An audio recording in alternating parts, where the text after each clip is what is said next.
Good afternoon, everybody. We're here live at Life After Dark Studio for the first maiden voyage of the K-20 Forum. I'm here with one of my best friends in the whole world, Jason Gaines. Hello, everybody.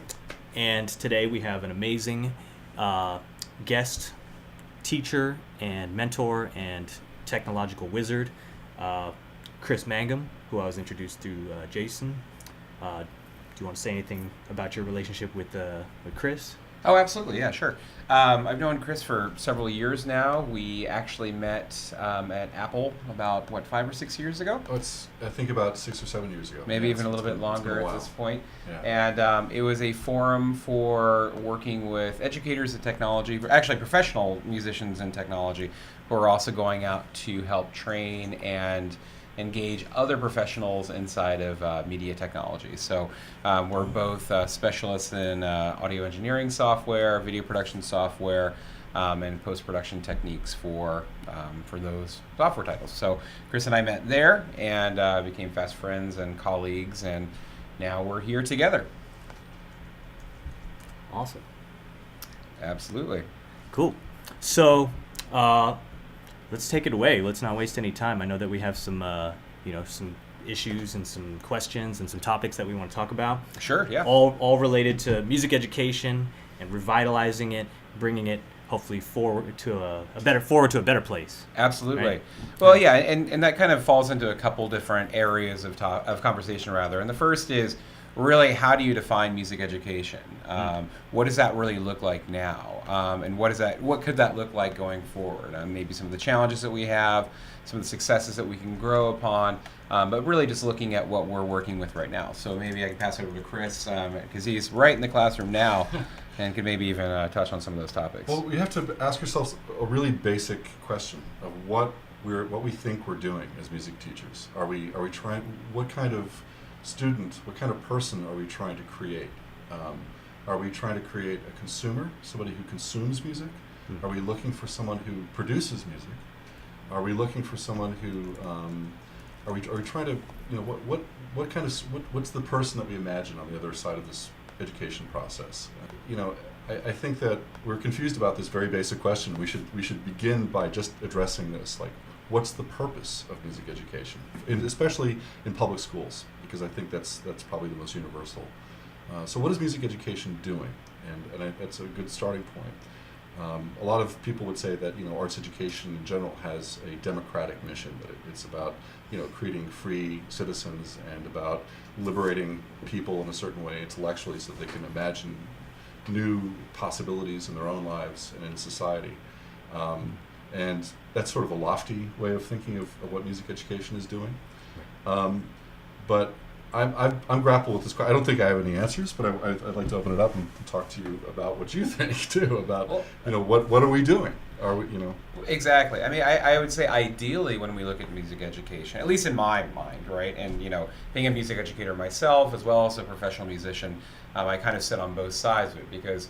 I've met Dana, we were in conservatory together, so clearly we came out of a model where you are building musicians for a certain task, right? And that task is going to be being the best at what you do, and being able to perform under any circumstance, being able to be creative, artistic, and whatever that means under any circumstance. But is that really the end goal, or should it be the goal? And I don't know if that's really the answer when we're looking at music education from a global standpoint. So that's one answer is so that somebody can do something really, really well, and that there's something humanizing about that process of being able to refine an art or a craft so that it's practiced at a very high level. So I think that's one potential answer that we have to what the purpose of music education is. But see, then I would argue on the other side of it, though, just to have the conversation about it, is that I think I don't think going to a music conservatory made me a better musician. I think it may have made me, in some ways, a worse musician than I was before. To be very truthful about it. But what it did allow me to do is be very surgical in situations when I needed it, when I had to rely on those basic techniques to move forward in maybe a challenging situation. But I think my journey throughout all of this has been to foster my own learning and loving of music outside of that particular context. So I think the avenue that we're in right now is teaching the skill, but not the artistry. you know, and I think maybe if we taught the artistry and how to engage ourselves that way, I think the other piece can come, because that's just sitting in a practice room, or that's just, you know, reading books and studying, right? But I don't know if this sort of begs a question of whether music can actually be taught. Exactly. Can musicality be taught? I mean, I think that music theory, I think all the scaffolding that we build around music and musicality and the practice of music can be taught, because it's concrete. You can teach someone music theory, you can teach someone ear training, more or less.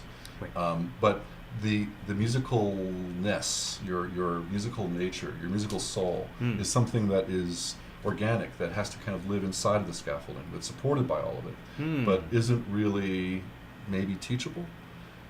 Maybe not. What do you think? I'm not sure. I mean, growing up as somebody that you know, that studied predominantly classical music for, like, you know, the first 10 years of my life, I feel like you are guided by somebody's musicality, right? When somebody sings to you, this is how the phrase should grow, and this is how, you know, they're kind of suggesting to you to be able to, you know, hopefully grow to the point where you make those decisions on your own.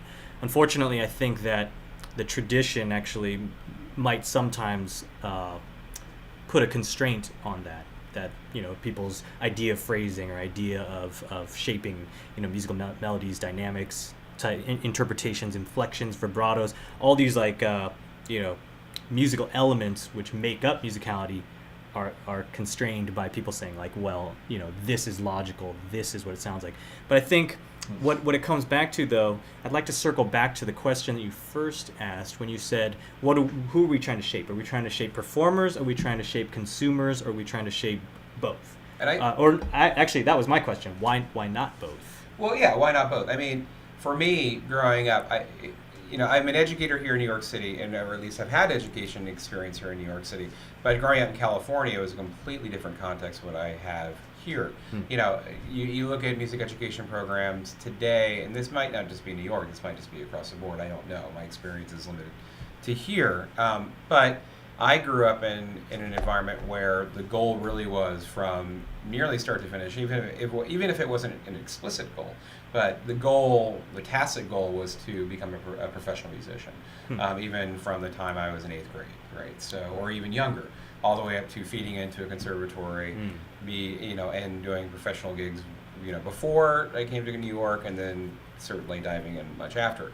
But I don't know if that's necessarily the right approach, because you know, you look at, in my opinion, at least the musical landscape today, and I think we're in a void when it comes down to, and I hate the term music appreciation, but I really do. I think it's awful. But I think there's something that still is important about that. I mean, educating and inspiring, and also making available quality music education that allows people to make really educated decisions about what they like personally and don't like personally. So I think it can be both, but I think oftentimes you're kind of railroaded to one side or another because of, you know, limited class times throughout the day. And I would say that would be, for me, a personal challenge, you know, when we look at challenges in music education today, that we're in these, you know, 40 or 50-minute blocks that may not meet every day, and then how do you do that? So yeah, we have this way of organizing human beings into little slots of time and height and age and all of these things, and we keep them in these rooms that are also organized in these buildings that look like jails. Yeah. And it's a factory-based and way then we try to of teach them being. music, right? Yeah. So it's, you know, it's interesting to think that, you know, music used to be considered in the Middle Ages one of the 7 liberal arts, and liberal meaning liberative, meaning that in order to be a free person, this was an art that was necessary, along with you know, other things that you wouldn't necessarily expect. And music was grouped as a kind of form of mathematics. It was this thing called the quadrivium. It was the it wasn't the core, the arts, and then humanities. Everything was together. Everything was an art in its own right. And it wasn't. And I think these disciplinary boundaries that we have, that we're so sure about, between the arts and the sciences, need to be challenged. Because, you know, I think if you were asked, you know, Da Vinci, you know, what are you? How do you describe yourself? I don't think you'd be able to say I'm an artist or a scientist. You'd say something that you wouldn't expect. You'd say I'm a natural philosopher. Or I'm just trying to make it. I'm a creator. I'm a poet. Trying to create I'm a maker of things. Yeah. Did they have the term Renaissance man back then? Because that's how he was defined afterwards. Yeah, That's exactly. right. But I Yeah. don't know if he would have had that on his, his tablet, I his don't stone think- tablet business card. I mean, I think we can all kind of, yeah, right. I think we can all just kind of guess about that. But, I think at that time, it would probably be a very exciting time to be alive. One, because everything was new and being discovered. And people were just trying to find new ways of being. Whereas today, I think we're looking and we're trying to find a way to get back to that by labeling it with terms like that, Right. or trying to, spend 15 years in college to become an expert in something that really should just be instilled in your love of learning and being, right? But It's a hard argument to make because we live in an age of quantification as justification for most things, of measuring. And if measurement doesn't exist, then it's something can't be reified. It can't be a part of reality. So, and we right now, especially in education, there's this incredible effort to measure the immeasurable. And I would argue that music is one of the things that contributes to one's humanity in an immeasurable kind of way. But if you look at it though, right? They didn't sit there for 40-minute blocks, right? Like we're talking about and organize our lives that way. That's something. I mean, that we're the only reason why we have school the way it is today is because we're based around this ridiculous agrarian calendar. Right. Where kids go work in the fields with their folks in the summertime, and you wake up at 5 and you go to bed at 7 when the sun goes down, right? Yeah. So I think that's the biggest problem we have today is that we try to train everyone to work in a factory. Like if you think about it, right? You've got 8 to 9, 9 to 10, or whatever the blocks are throughout the day. Those are your different blocks or 10 minutes of breaks that you have when you're working in a factory. And then you're just done. So I think when we try to learn in that context, it inherently fails. Where I think a lot of places, and maybe some successes we're having today in education, is where we're really looking about one, what the curriculum is going to be, and we can talk about that more later, of course, but where we're now breaking down those boundaries, those walls, and making education really what it should be, more experimental, and giving it time to grow and marinate and come back, and then do it again, right? I mean, now you've got 3-hour blocks sometimes for one subject where you can go in and do that. Depends on the school, of course, and the district, and where you are, but I think that is what we need to finally start getting to really, kind of. So you think more time with being able to sit with something and to get into what this idea of getting into flow of of course. that I think that makes sense. Well, I think it when makes you practice, how long do you practice when you shred? Well, that's the thing, and that when I get really busy, and obviously all of our lives get very busy. The more projects we take on, et cetera, but when I feel I practice the best is when I can practice for 30 or 40 minutes, take 30 minutes off to reflect and think about what I'm doing, come back and readjust for the next practice session, take 30, 40 minutes off, and come back. So I might only be practicing for technically 2 hours on the trumpet on the face, but I'm really practicing for 5 hours because it's not just about the physical time on the instrument, it's about reflection, it's about adaptation and going and tweaking things, so but the unfortunate thing about our lives today is that it's really hard to do that. So then what do? You try to become more efficient with that. I mean, I'm also a writer and an author as well, so I mean, sitting down saying I only have an hour to write right now is very problematic for me sometimes because it's very hard just to be artistic with a switch of light. And I think that's sometimes where the conservatory was helpful because it gave you, at least for me, I don't know, you can maybe talk about that too, but it gave me pathways to be able to do that, or at least to try to do that, to kickstart that. To go into specialization. Yeah, exactly. Right. That's interesting. Like, there's a lot of points like kind of back and forth, right? Because you're saying like schools should have more time on a certain subject, right? Yeah. Which what did you call it? Getting in the flow? Getting into this actual state of being, which I think we experience when we're practicing, where we lose track of time. Right. And then we talked about this development of the agrarian society, how we were essentially working like killing to eat, right? Making factories that could help create some sort of sustainable product that we can eat and survive, right? And it has to be done systematically so we can put out the most productivity in the shortest amount of time. Exactly. Right? So you've got those two concepts, like spending more time versus spending less time. And then you have your whole concept of practicing and taking breaks. Like, I'm just trying to follow where it's happening here. Is the question? I mean, is the answer we need more time on a certain subject, or we need less time? I would say, for me, I'm an advocate for more time and experimentation. I think things can be shifted around in our personal and professional lives, and even our school lives, to make that happen. But it takes, getting people out of their comfort zone. Because if you look at our educational system right now, it's pretty locked into place. Yeah. People are comfortable in it, and people traditionally don't like change. And and Chris and I have talked about this a lot of different conferences that we've been at, and it's just, it's interesting. We'll start it off and try to bring in people gently, and then they finally come along with it, and because it does make a little bit more sense to do it that way. I'm not sure if it's a more or less question. I think it's a matter of just like de-emphasizing time and like not being so hung up on time, because that's I think that's part of the problem, is that we're when you think about like even the word music comes from this idea of the muse, of the Greek muse, of this goddess that would envisage you in your sleep and inspire you with, and even the word museum is related. It's that's where the muse lives, and so that's kind of like this timeless process of being inspired, or literally someone breathing something into us, and so I think like that seems so foreign to our system of like organizing every minute, every second, and trying to have a lesson plan where you have an objective and an anticipatory set and all these other little... And you may not hit those. Right. Yeah, a certain amount of progress that you have to make before the end of the year. Right? Oh, absolutely, I mean, there's national standards, of course, that you have to hit. And that goes across the board from even if you taught traditional music performance or composition or even music technology or any of these things, there's performance measures which I understand, but I look at education because I have a very deep relationship personally with education, just from my own personal growth, that I don't think, I understand why the standards are there. I do get it, and I think they are necessary. However, you can't really measure that way. But what if you have a classroom where a kid can ask a question, and then you can go down that rabbit hole and really follow down that rabbit hole? Then I think you have a much higher chance of engaging that kid, maybe the rest of the class, than you would if you are just following a recipe. Exactly. And so you can't really plan on those conversations. They happen as kids are ready to have them, and sometimes they ask you questions that dumbfound you, and you can't even begin to answer it. So you're engaging.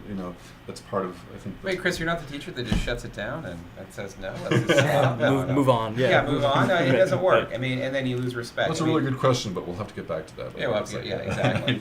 And I'm sure everyone's done that at a certain point, but I think there's some real value in that engagement, because one, you build a relationship with those students, and then on times when you need to move them forward, because there might be times when you have to do that, but they'll actually want to follow you because they realize that you're honoring them in the process too, because it is a two-way learning process. That's one of the things I love about teaching in different capacities, is that you learn more, ideally, from your students than they learn from you. So maybe music education should follow the lead of Socratic education, of it being a dialogue between not just the teacher and the student, but between the music, the piece, the work itself, and the student. Putting the work at the very center, and there being kind of a conversation, that we approach music education as a kind of conversation versus a didactic process where we're just delivering, this is how you do music, this is how you interpret this is how you do this. I think my critique of music education as it stands right now is that it's too didactic, it's not conversational enough, it's not a dialectical process. Which is odd, because you look at music education, you look at music performance. I mean, people who love a certain artist, and I don't care who that is, because everyone's got their own thing, right? But ideally, the best musical experiences are the ones where there is a conversation, right? I mean, I've been on a number of horrible gigs, and so have you, where it's not that way, and you're like, the music's just really not happening right now because of X, Y, and Z. But, the best conversations are performances, and vice versa, in my opinion, at least. And the conversations, with the exception of this one that we're having right now, usually don't fit in time slots. That's you don't like go to plan on having a great conversation for exactly 45 minutes. Right. I do. No, I know you do, Jason. Right. You managed to do that very well. Absolutely. Right. Absolutely. Exactly. So, I mean, circling back, the question is, how are we defining music education? Do we feel like we've actually put that forth in some sort of like Well, I think there's two categorical. ways. Yeah, I think there's two ways of defining music education. I think that would help maybe even frame our conversation a bit more today. We have traditional methods of music education, which have been around for 50 or 60 years, hundreds of years, and have obviously we have great musicians. So there are. What does that include? What does that include? Private lessons it could include classes? private lessons, but I think there's two, at least in my opinion, two main components to great music education. It's a personal love of learning and moving forward, and it's mentorship. And whether that be peer mentorship of your friends and colleagues around you, or whether that be mentorship from obviously the apprentice mentor model, right? So I think those are very traditional concepts that have been around, will continue to stay around because they often do work. So I think that's one side of it. I think the other side of it, though, is looking about how we can be more creative in our approach to working with multiple students in a classroom to mirror the same results that you might have with that one-on-one mentorship relationship. And I think if we kind of look at it that way, I don't know. What do you think, Chris? I mean, I guess I have a different way of thinking about what I'm doing. And I think that what I'm trying to do is, first of all, I love music. And I love music partially because I love it myself, but also because I had teachers who loved certain pieces of music and taught me how to love that music. Like, who really, to avoid the word appreciation, but it's all about and you've shown me, you've played stuff for me, and I've been like, that's amazing, and suddenly that becomes like an inspiration for me, and I learn to love something because I have friends who love like Robert Glasper. Exactly, Yeah, right, totally. I'm now a huge fan thanks to you, I think that's really what I'm trying to do. Is I'm trying to, it sounds very like I don't know, like a very idealistic thing, but I guess I'm trying to share my love of music and try to get kids to love music the same way I do, and so it's like it's as simple as that. I think we're saying the same thing though, just in different ways, because because you're talking about, and again, someone who is more experienced and more knowing, sharing that information and teaching that person, right? So that's going to obviously be like the mentor, apprentice kind of model. But then taking that into a larger context where you have multiple people that you're mentoring. So I guess I try, and I sort of shy away from the idea of mentoring or even teaching anything, because I don't think I'm really that accomplished. Maybe I am, but maybe it's mostly that I'm kind of also a student. I'm a fellow student, and I try to explain that to my students that I've just been at it a little bit longer, and I'm still figuring it out. So does that mean, in terms of any of like the theoretical or technical aspects of music, that is kind of not really covered when you say you don't get into? It is, and it's a conflict for me, and I even present that conflict to my students. I say, there's only one way for me to, for you to pass the AP Music Theory test, and it's for me to spoon it out to you. Right. And unless, of course, you can figure out another way, unless we can have a constructivist approach where kids need to figure out how to do 4-part writing because they are really dying to write a barbershop quartet. It sounds, and so there's a way to do that as well. Sure. But it has to be with the right kid, it's an art to kind of position things to motivate kids to do that. I'm glad you said it though, because when there's this phrase that has killed me and haunted me for years and years and years, and it's just the notion that those who can't teach, right? And I'm sure you've heard it. Like if you can't make it as a professional musician, you go and you teach it. And I've and Dana, I've had conversations about this, and I think it's the most ridiculous way of thinking, because we all learn from someone. But let me ask you, just like, what musician is not a teacher? Aren't we all by nature? That's what exactly. How can you not? Even like the greatest musicians have students, and the whole tradition of music is about teaching and learning. So it's a ridiculous notion right off the bat. But but there is this huge stigma. I remember when I was coming out of conservatory, there's two things I've always wanted to do, and this goes back to being very, very young. Is that I wanted to perform, and that was it. That is hands down. But I had great educators, teachers, private instructors, people around me who really inspired me to want to do that as well. So I kind of had these kind of dual tracks I wanted to take. So long story short, I got out of conservatory, and I'd always planned when I got out of conservatory to go and learn also how to be a great teacher. And that takes years and years and years, of course. I mean, you learn the concepts and you hopefully grow and move.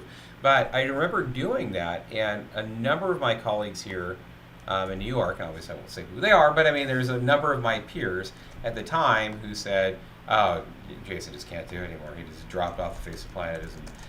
He's going to go back in education. That's just crazy. He's just not going to do it."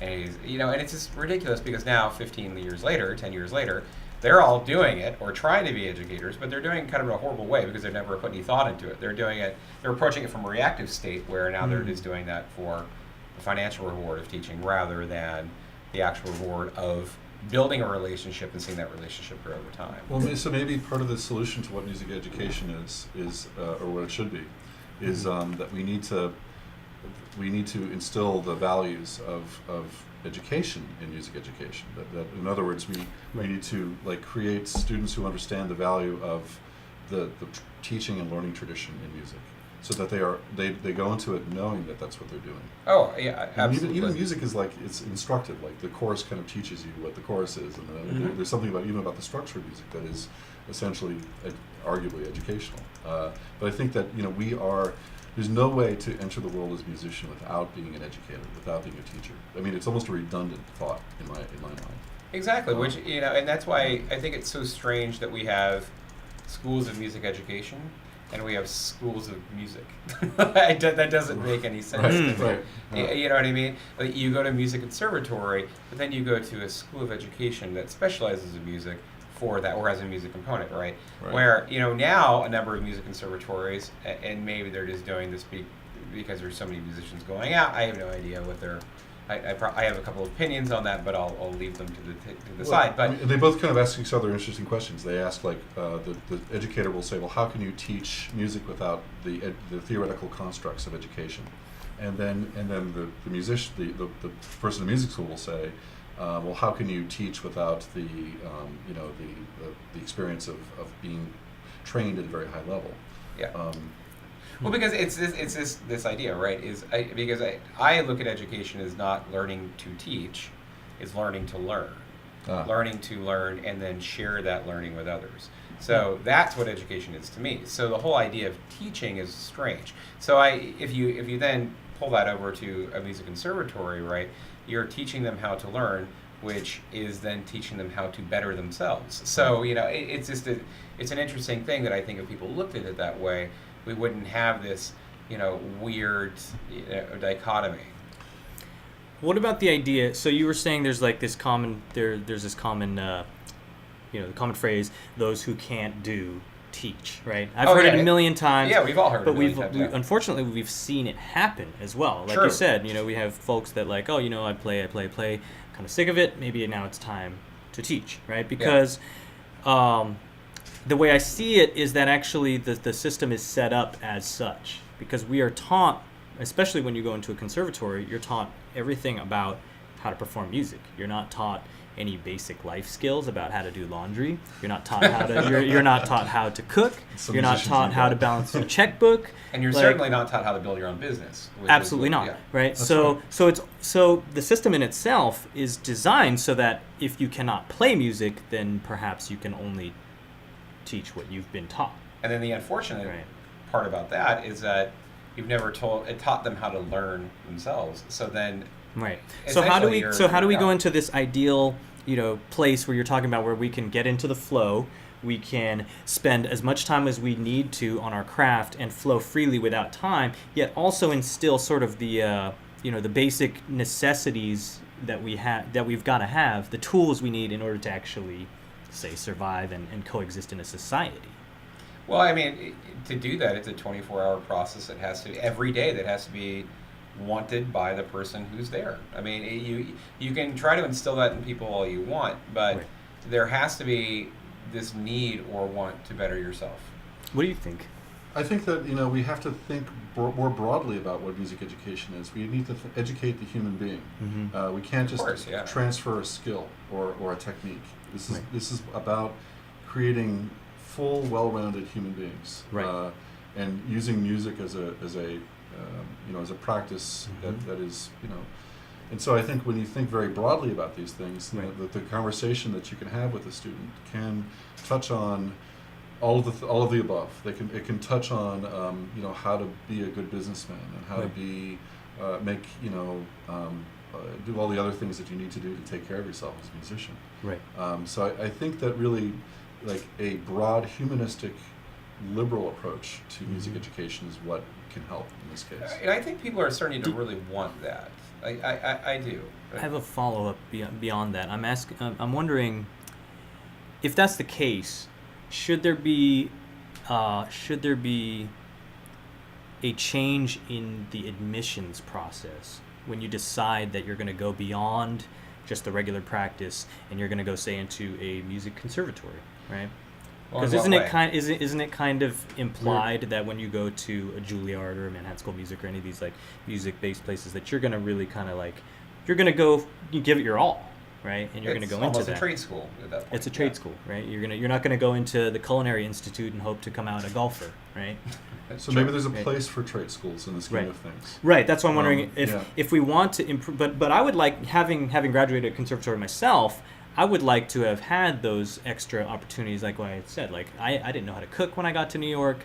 I didn't know, We the ate first top thing. ramen together. Yeah, we ate plenty of top ramen together, and we Plenty of cried top ramen. together, Yes, because of yes. how I think terrible. we it- shared an egg that Right. we would put into our separate one. Oh yeah, pots of ramen. absolutely. So, Great, yeah. like I said, I would have liked to see the conservatory kind of diversify in terms of what they were offering, but maybe it's also But I a think matter they of are, admissions. though. Like, are you sure you want to do this? Well, like, then maybe. What I'm you talking know. about is something even broader. Like I'm Right. thinking about like making sure that musicians know how to are good philosophers about their own lives too. Right. And not just not just can do the functional things like Right. can. I mean, those things are Well, certainly cooking isn't part art, of it. Chris. Cooking is Absolutely. But I'm Yeah.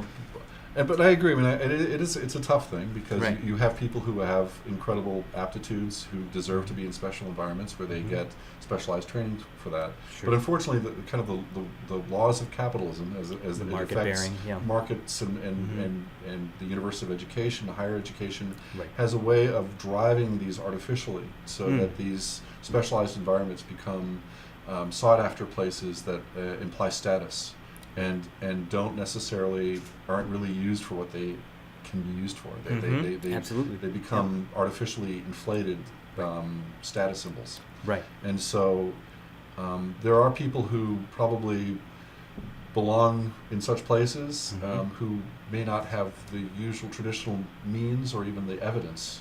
Mhm.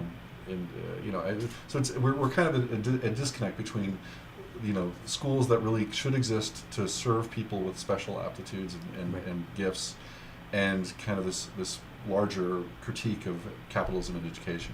But Right, I think, right. though, with that, Mm. and I think conservatories are beginning to do that today, is offering more of a holistic education if those want to pursue Like, say, a it. partnership with a local university. Yeah, they're doing that, and they're at least, and this is not coming from the conservatory. This is coming from student demand of the conservatories, and other conservatories are adapting to the dismay of the boards who run the conservatories, and I've seen it.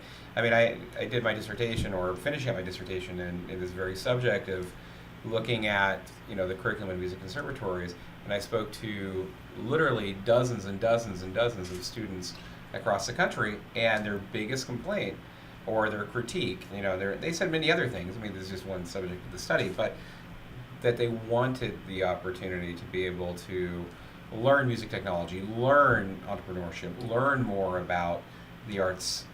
Well, As a I mean, whole. so what's the instrument? To inform Should everything. music education be about instrumentality? Should it be about getting a job? And should you go to school to get a job, or do you go to school to become connected with the rest of history and humanity? And I mean, maybe it's a mix between those two things. Or Maybe even the connected answers- with the present. Or present, right, just your knowing what's peers going on and- now. But here's yeah. the issue. I mean, and here's one of the issues, right? I mean, when you're going to music conservatory, you're 18 years old. Ideally, your life has been very focused for you from others saying, this is what you have to do, this is what you have to do, this is what you have to do. And I would not even say that's in music. I mean, I would say that's across the board with many students approaching college. So they're not going to know to ask for it. I think it's our if we're going to be sharing information, right, as educators and being in the ideal state, Mhm. it's our need to do that for them. What kind of job would you be talking about? Do you mean that were you asking when you said is music education geared towards getting you a job? Do you mean one that's related to your degree or a job? I think it's a legitimate question that a lot of parents have. So what you going to do with that? Right. You know, and Yeah. so, you know, all right, Chris, you want to be a philosophy major? Yeah. Well, there's a All right, great that's Starbucks nice. down Right. the corner. That's right. Right. Yeah. With a PhD, you can become a barista. You realize that you'll qualify for that. But, you know, that's unfortunately... You have a really nice that's- coaster for your coffee when you're done. I mean, that's I unfortunately... think he's on something here. Yeah. Let's let him roll with Okay, this. okay. Yeah. But yeah, I mean, it's the thing. It's like, can you go to music school just because you love music? And Right. because your love of music has elevated you to a very high practice of music. Okay. Without employment necessarily being the main concern. That seems to be a luxurious, position to be in, and most people can't afford to even think that way. Right. But it's really kind of it's so right now the question of employability and what the return of an investment is of time and money of sometimes hundreds of thousands of dollars of investment with people who don't necessarily have the means to do this. Right. It's a huge question. I think it's an ethical question right now that I ask myself when I send a kid to a post-secondary or 4-year college in music. Mm-hmm. And But let me ask you a question, though. I mean, That's just on very devil's interesting. advocate side of it, though. I mean, if money is the indicator that we're talking about to better yourself, then Or to have the liberation. right, so I could go to med school and pay hundreds of thousands of dollars and be really horrible at my job, but still get a job, maybe, Or and make not. or Or not. Right, exactly. So that's the point being is that someone said this to me once, and it didn't really make a whole lot of sense until I started getting a bit older. Not that I'm wise or anything, but if you chase money, it runs away from you. If you chase what you love, maybe the money will follow, but maybe it won't. But at least you're going in that right direction. I think like finance playing a role in this was actually, I interpreted it differently. It actually opened my mind for a second here. Like when Chris was saying that perhaps people that can afford the luxury of going to a conservatory to just study music, they might be fortunate enough to not even need a job after they graduate. Sure. So that actually opened up my mind because I was like, yeah, well, okay, one, the question is like, okay, so should the strict art connoisseur lifestyle should it be for the affluent or the very rich? I don't know. Maybe traditionally it has, right? If you're just going to be a philosopher and you're supported by the king and the queen, you're the king's philosopher, Yeah. you're the king's composer like Bach was, Yep. or like WC or any of these guys, there is that question, and that is a valuable service which is worth money. Right? Of course, yeah. If wealthy people want to come and study the depth and the breadth and the whole history of art, by all means. But then my question before that was like, well, what should we be doing, if any, if the idea is that everybody going to the school is going to come out hopefully with a job, not necessarily a job related to your degree, but a job? Then in that case, we really should be looking at some different platforms within the specialization schools, these trade schools, Sure. as you say, But- when the Juilliards, the Manhattan School of Music, so that you don't get a $500,000 degree and become a freaking barista or a taxi driver. You come out and you can be a great businessman, like you said, or you can come out and launch into a different area, as opposed to like, okay, I got this great degree, I know so much about one thing, but if I don't do that, then I'm basically Done. poverty. Yeah. And it's a supply and demand thing too, because it used to be the case that conservatories were there to feed orchestras and Right. and jazz bands and Sure. And studio orchestras. Studio orchestras. Staff And- studio jobs. Yeah, and so you graduated from Yeah. a reputable conservatory, and that didn't necessarily guarantee you, but your chances were fairly high. Sure, sure. Of landing a seat. Wow. Yeah. And now the supply is much greater than the demand, and Sure orchestras is. and such sort of socialized, yeah. institutionalized. Think about that for a second, because I think I do think about that a lot, and it's kind of scary. I mean, I can probably count 15 conservatories and/or schools of music in the New York metropolitan area. There's probably even more. And Sure. if you're graduating 50 to 60 per year, and that's probably even a low That's number at some of conservative, these, that's a significant amount of people flooding in every year. That would be, even if we just rounded that down to 1,000. So over the past 10 years, we've put And out that's just New York. just New York, 10,000 musicians for the 4 slots that are at, Jazz at Lincoln Center Orchestra, which But, you and know, those are right? those are Or, seats for life, these- yeah. right? You get a They seat sure are. in an orchestra. That's A lot yours of for them, yeah, life. yeah, Yeah. My for cousin sure. Larry, principal chair for Boston for BSO, and Wow.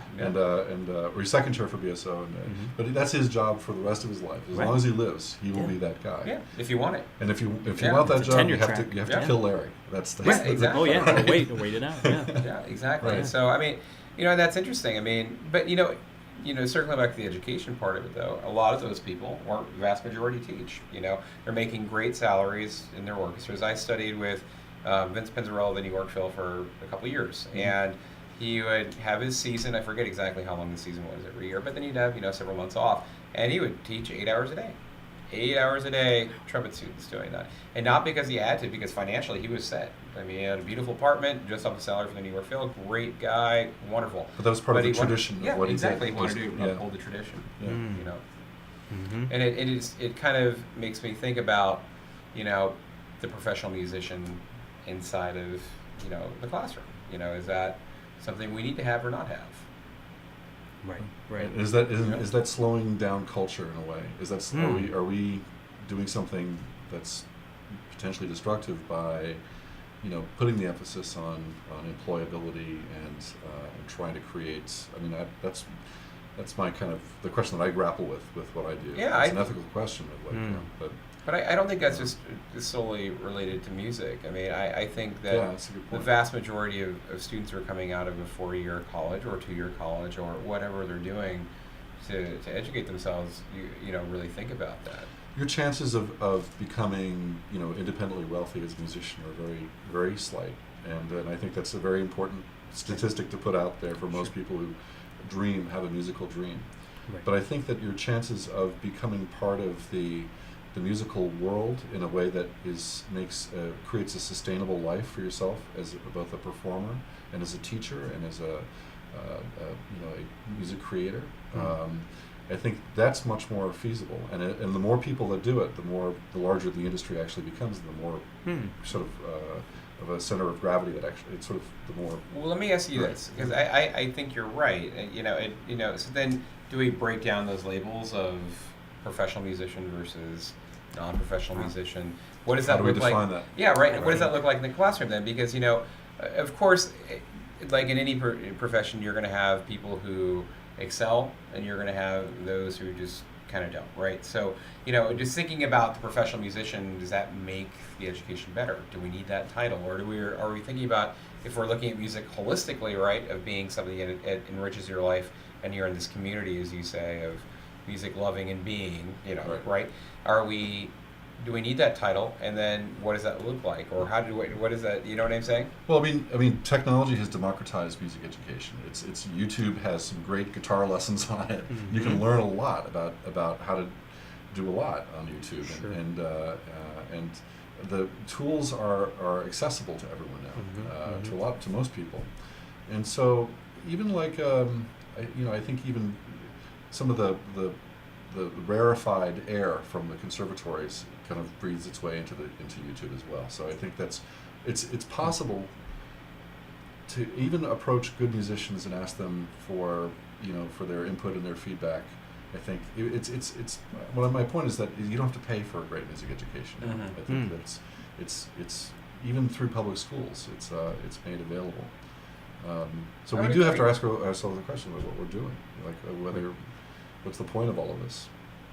Right. That is a great question, and I don't know. I don't know if any of us know. I mean, that's kind of just moving forward with it. I don't know, but what I do know, or think I know at least, is that you need to really tie into the community around you, whether that be those who are educators, if you're looking at music in the community, bringing those people in, because you've got this relationship that you can build to really augment the experience maybe it might be a community of a global community through YouTube, as you say, or doing remote master classes and things like that. Or I don't know. Maybe the interesting thing about the community, though, because I think that's part of the answer. Maybe is like this is all about building societies and communities, about bringing us closer together as people. So when you play in a band, you kind of learn how to share. You learn how to you learn how to have a conversation musically. You learn some people would even argue that like playing music together is a form of democracy. It's a kind of government, and it's a self-regulating kind of activity that is that teaches people how to be in society. So I think that maybe part of the answer, for like a highfalutin answer to this question, is that music education teaches people how to be good citizens, and possibly. Yeah. One. Well, let me ask you, Dana, since you're in the center of all of this. Sure. I mean, so we've all had vast, different musical experiences. Mhm. I mean, you've certainly been in education and doing higher ed and doing keynotes and things like that. But you also have a rich touring career and things of that nature. So, Right. what is your take on that? I mean, because we obviously have our own context where, yes, we're professional musicians, composers, and we do that, but we're also deeply in the classroom as well. So, what are your kind of thoughts, kind of being on the other side of it? I think I kind of relate most closely to what Chris is saying. There's something that happens to you the older you get, and you don't realize it until you start getting older, and that there is an underlying question of what is it that you're doing and why are you doing it, right? Obviously, at first, when you're, quote unquote, cutting your teeth, you want exposure, you want success, you want that adrenaline rush of making a connection, whether it's between performer and audience, or teacher and student, or university and paycheck, right? Whatever it might be, right? There's that adrenaline. But as you get older, you realize that there's something greater to what you can give to society, right? Other than a cheap thrill or a trick to get you by, right? Mm-hmm. I was hanging with the chief of A&R from Yamaha when I keynoted their event last week, in their corporate event at what was it called? Music for All. It's the summer symposium, and he was saying, to try to keep a list of people that are your mentors and people that are your mentees. And oftentimes, as soon as you first try to realize this and you put that list together, you'll realize that there's a lot of people that probably helped you out, not a whole lot of people who you're helping out. And he's like, what I suggest, if your mentee list is very short, is to try to take on a mentee and do it for free. Show somebody how to do something and do not get paid for it. Even though you feel that, oftentimes we're busy, oftentimes we are struggling, and to we got to kill to eat. I use that phrase, Sure. You can afford it. You can make the time. You can change somebody's life. And that's where I'm getting to at this point, is like, I often ask, what is the point, right? I think that's a great question to keep asking. If there's no point, then maybe there is no no rhyme or reason to be doing the same thing over and over again, and going through that repetition. That's my take right there. Yeah, no, it's interesting, and but I think that does tie into kind of what you're looking at now. I mean, because now, if you're looking at the music education side, ideally you'll have a number of mentees that you're working with. You're going to be having that connection there. So it's kind of fascinating that you bring that up. I mean, as professional musicians who find ourselves in front of a class, we kind of are evidence that it's possible to have a life in music, and to have a to do this thing that we love and to get paid for it, which is it's kind of like getting away with murder. We get to, I get a pension for doing something that I would do anyway for free, which is nice. Right. And I think that's I think if you can do what you love, then that's an amazing thing. And we are evidence. Right. We're models in a lot of ways of that possibility. We are evidence of a possible way of being, which is incredibly enticing, of being professional musicians and having the sustainable life, living in something that you love doing. Yeah, absolutely. And I think that's just our existence as teachers is a very strong thing to begin with. Right. And that's part of what we're doing, is we're instilling hope just by existing. I think that's Well, you have a very interesting school. You know, Chris is at an arts magnet school in Long Island. I'm just kind of curious about some of the things that you've been doing out there, because I know you from our professional side, but it's been a very, well, it's been quite a number of years since we've actually taught together. So I was kind of interested to hear about some of the things that you've been working on, and how you're kind of taking the principles that we've been talking about and really putting them into action. It's never easy to take all these theoretical things, but we have a great school at the Long Island High School for the Arts, and it serves all of Long Island, and it's incredibly it offers a world-class arts education to any kid from any district, regardless of what their zip code is, regardless of how wealthy their school district is, right, or what their tax base is. We offer a fantastic opportunity for them. And we're very, very proud of our record of getting kids into colleges and getting scholarship money for them. right. We had 56 seniors this year, and over $6 million in scholarships for those kids. Wow. So That's great. We're a I should have gone to your school. Yeah, you should have. Right. Yeah, that's what I was saying. Yeah. So that's part of. There's a social justice component to public education and to arts education, and the role of that in what we're doing. Right. And so we try. We have to adhere. Part of the challenge of being an educator is working within constraints, and that's we have to create miracles with our hands tied a lot of times, and sometimes in really unreasonable ways that seem unreasonable to us. And so the nature of that job is working within the constraints of what public education has to be and what the political ideology of public education is, and at the same time creating, passing on those values that we were talking about earlier, like love. Love of music, and what does it mean to be a good musical citizen? How does music make you into a better human being? So this is the kind of the what we're trying to do with our public school. I guess the answer is, for our program, we take practicing professional artists who are interested in teaching and sharing what they're doing, and we make it possible for them to come to our school as visiting lecturers to share their expertise with our students. And we have guys who are playing in pits on Broadway. We have people who are at Met. We have people who are doing all sorts of things, and they come and they teach because they love what they're doing, and they're learning about teaching at the same time sometimes. Oh, I and, bet. Yeah. And we have a great group of people, and then the one thing that we all share is that we kind of love what we're doing.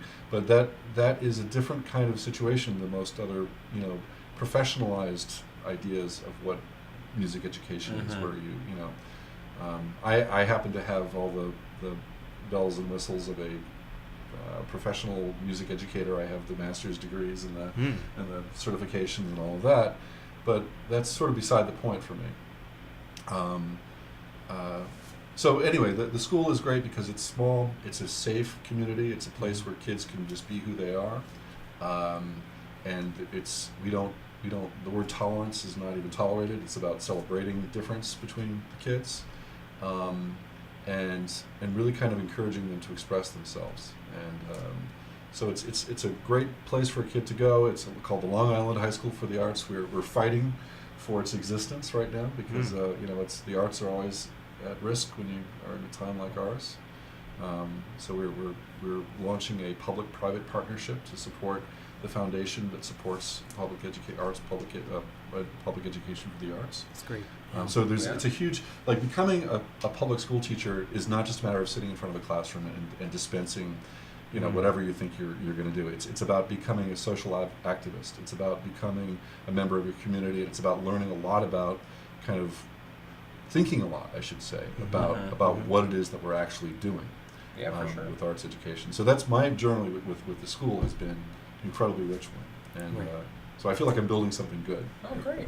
So I've got two questions to take us out here. One of them is that both of you guys are pretty heavily involved with technology within music, right? Absolutely. Yeah. I'm just interested to know briefly what that entails and why you chose that as your mode of delivery. And then second, I know that Chris, you brought some videos which we'll in our post archive, we'll put those in, nice. We'll cut them in nice. Okay. But maybe you can tell us Sure. what it is that we're going to see Sure, in the cool. video. So Yeah. technology, what is it? Why is it important? Well, How is it? Why is it your vehicle? I think it's a really easy question for me to answer, because I feel. So what is it? Well, that you can't really define that, but I can define it in a couple of contexts for you.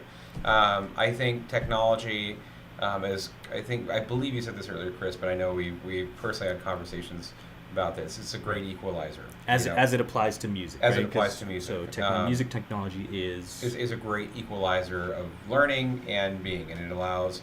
It can be another instrument that people can engage with. I look at technology very much the same manner as I look at a musical instrument such as a trumpet.